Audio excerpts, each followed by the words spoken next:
রোদ ঝলমলে এক সকালে রাহাত বাবার সঙ্গে গেল গ্রামের মাঠে। মাঠ জুড়ে সোনালি ধান নরম বাতাসে দোলে। তাদের সঙ্গে ছিল গরু, লালু আর 4টি দুষ্টু ছাগল, টুনি, মুনি, ঝুমা আর চুমা। রাহাতের কাজ ছিল ছাগলগুলো যেন ধানের জমিতে না ঢোকে, কিন্তু টুনি এত চঞ্চল যে লাফিয়ে লাফিয়ে সরাসরি ঢুকে পড়ল মাঝ মাঠে। রাহাত দৌড়াতে লাগল ছাগলের পেছনে পেছনে।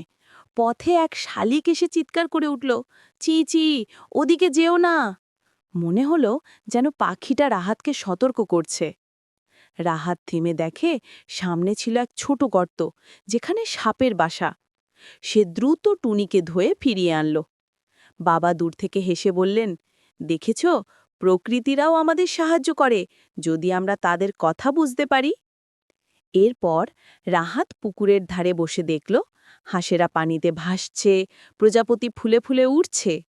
সে ধীরে ধীরে বুঝল এই মাঠটা শুধু কাজের জায়গা নয়, এটি এক বিশাল পরিবার, যেখানে সব প্রাণী একে অপরের ওপর নির্ভরশীল।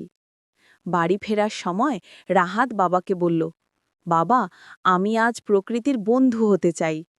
বাবা মৃদু হেসে উত্তর দিলেন, যে প্রকৃতিকে ভালোবাসে প্রকৃতি তাকেই আশীর্বাদ দেয় রে বাবা। আকাশে তখন পাখিরা উড়ে যাচ্ছিল, যেন বলছে, ভালো থেকো রাহাত, আবার দেখা হবে মাঠে।